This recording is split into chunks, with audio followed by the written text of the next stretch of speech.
Assalamualaikum warahmatullahi wabarakatuh.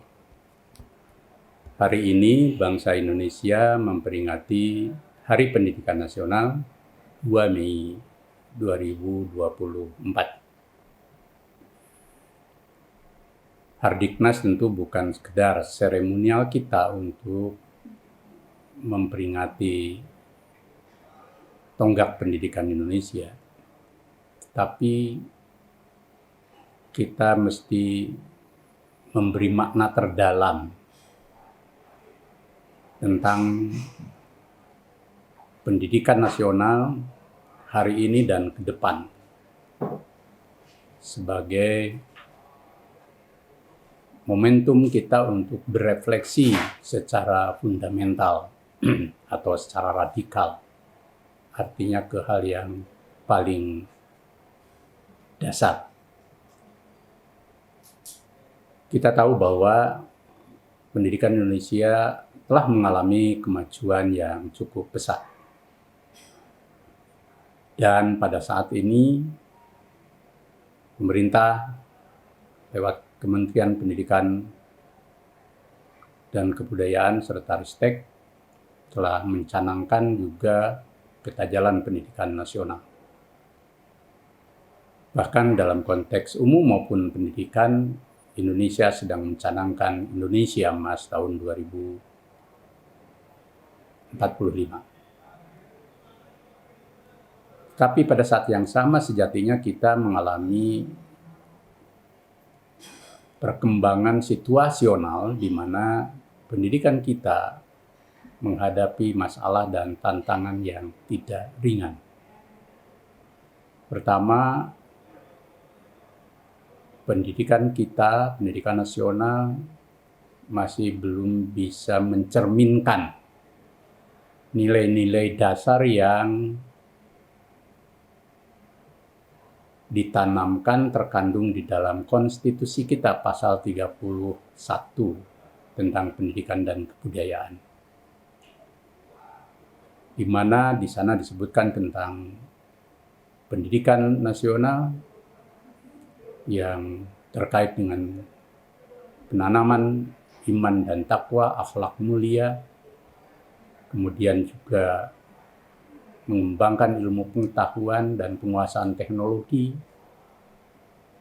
berkebudayaan, membangun peradaban, persatuan nasional, dan prinsip-prinsip mencerdaskan kehidupan bangsa sebagai tujuan yang utama.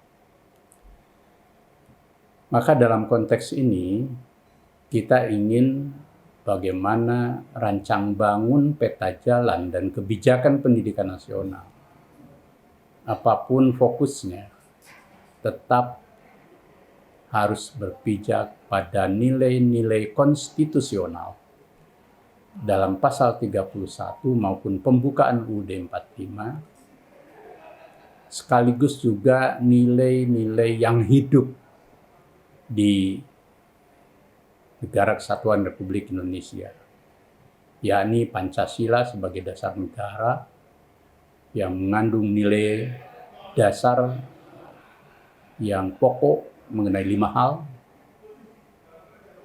ketuhanan yang Maha Esa, kemanusiaan yang adil dan beradab, persatuan Indonesia, kerakyatan yang dipimpin oleh hikmah kebijaksanaan dalam permusyawaratan perwakilan dan keadilan sosial bagi seluruh rakyat Indonesia. Maka pendidikan nasional mau tidak mau dan peta jalan yang dirumuskan itu harus mengandung 5 nilai dasar itu dan tidak boleh direduksi atas nama apapun. Dan para perumusnya harus paham betul, menghayati betul, dan konsisten untuk mengaktualisasikan, memasukkan 5 dasar nilai itu. Karena itu adalah Pancasila sebagai dasar negara. Yang kedua, nilai agama. Baik dalam pasal 29 maupun dalam sejarah yang melekat dengan identitas kebangsaan kita, maka pendidikan nasional kita harus juga berpondasikan pada nilai-nilai agama yang hidup di Indonesia. Dan para perumus peta jalan maupun kebijakan-kebijakan nasional tentang pendidikan harus adaptif terhadap nilai agama. Dan jangan sebaliknya ada pikiran-pikiran yang menjauhkan agama dari nilai pendidikan. Bangsa Indonesia dan Negara Kesatuan Republik Indonesia bukan negara dan bangsa yang sekular dan menganut sistem dan paham sekularisme. Biarpun Indonesia bukan negara agama, tapi agama hidup di dalam konstitusi dan denyut nadi kehidupan bangsa.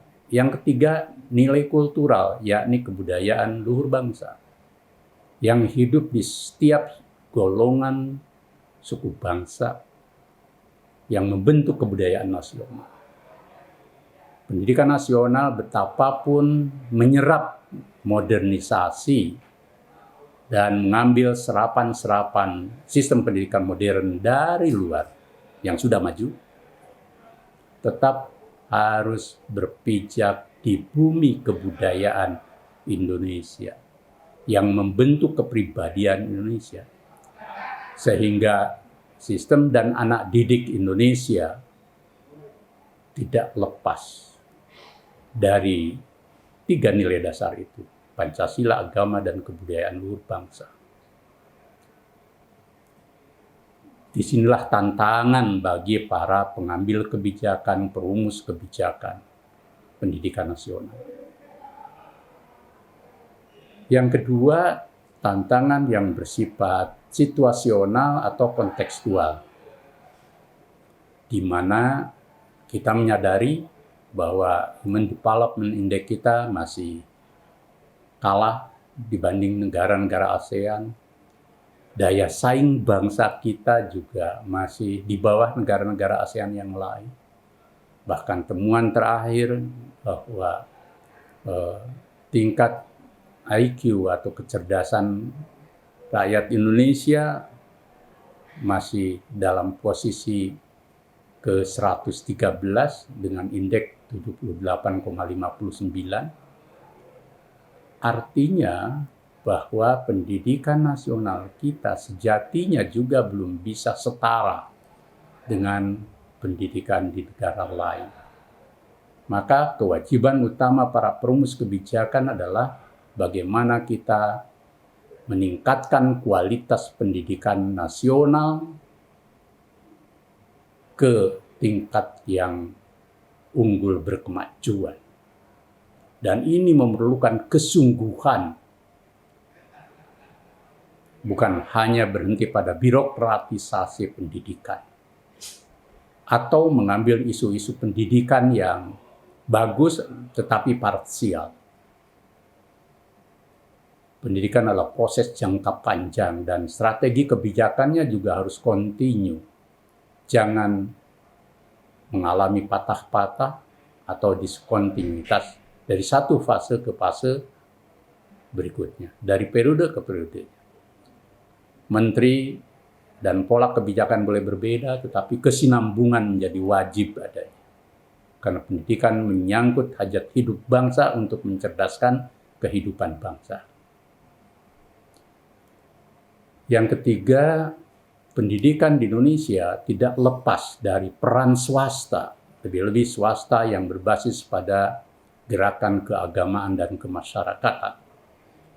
Bahkan organisasi keagamaan kemasyarakatan seperti Muhammadiyah, Nahdlatul Ulama, Taman Siswa, ormas-ormas keagamaan lain punya sejarah panjang, baik dalam pendidikan nasional maupun dalam perjuangan kemerdekaan. Maka menjadi naif kalau ada pikiran-pikiran dalam perumusan kebijakan pendidikan nasional maupun dalam merumuskan peta jalan pendidikan nasional memarginalkan peran swasta, kemasyarakatan, dan keagamaan. Justru kebijakannya harus integratif, dengan tentu proporsional di tempatnya masing-masing. Tapi selama mempertentangkan antara pendidikan negeri dan pendidikan swasta berbasis, khususnya yang berbasis keagamaan dan kemasyarakatan, yang non-profit, maka kita akan kehilangan potensi membangun Indonesia dan pendidikan Indonesia secara bersama. Yang terakhir, kami paham dan kita berada dalam konteks pendidikan nasional di era modern dan sistem yang modern. Kita paham bahwa pendidikan juga tidak lepas dari kebutuhan nyata masyarakat. Para lulusan pendidikan di Indonesia di jenjang manapun memang juga berniscaya untuk menjadi orang-orang yang bisa bekerja di berbagai tempat dan lingkungan kerja, bahkan di ranah global. Pendidikan yang profesional juga meniscayakan bagian dari kebijakan pendidikan. Tetapi jangan sekali-kali fokus atau kepentingan prioritas seperti ini mengubah prinsip dasar pendidikan nasional. Jangan bawa pendidikan nasional Indonesia menjadi pabrik dan melakukan proses pabrikasi yang melahirkan robot yang boleh jadi secara kognisi dan profesi memiliki kelebihan dan keunggulan. Lebih-lebih dalam konteks Indonesia di era revolusi iptek dan IT.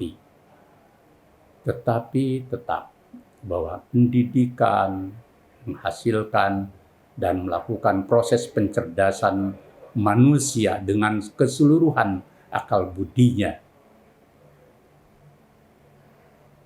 Menurut Mr. Supomo, membangun Indonesia itu harus jiwa dan raga. Indonesia harus berjiwa, bernyawa. Bahkan dalam lagu Indonesia Raya, bangunlah jiwanya, bangunlah badannya. Maka menjadi misleading, menjadi disorientasi, bahkan menjadi distorsi jika pendidikan Indonesia berubah menjadi pabrik yang menghasilkan robot. Kita harus menghasilkan insan-insan generasi Indonesia yang kuat religiositasnya berbasis iman dan takwa, apapun agamanya, berakhlak mulia, apapun agama dan latar belakangnya, kemudian mereka berilmu, menguasai teknologi, berkeahlian dalam berbagai bidang, tapi pada saat yang sama juga menjadi insan-insan yang bersosial, sebagaimana kultur gotong royong yang hidup di bumi Indonesia. Sehingga bukan insan-insan yang robotik, yang angkuh karena ilmunya, yang egois terhadap lingkungannya, bahkan nanti bisa menghasilkan orang-orang cerdas yang merusak bumi dan seluruh isi alam Indonesia karena tidak punya kekuatan ruhaniah dalam basis iman, takwa, dan kesadaran ruhaniah yang tinggi. Saya yakin bangsa Indonesia ke depan akan maju jika rancang bangun pendidikan nasional betul-betul berbasis pada pendidikan yang mencerdaskan kehidupan bangsa secara utuh, komprehensif, dan multiperspektif, dan tidak terjebak pada reduksi, distorsi, dan disorientasi yang hanya menyasar satu target dan tujuan, yakni menghasilkan manusia yang robotik. Kita harus menghasilkan manusia Indonesia dan Indonesia yang utuh, bermartabat, dan berperadaban utama. Terima kasih. Assalamualaikum warahmatullahi wabarakatuh.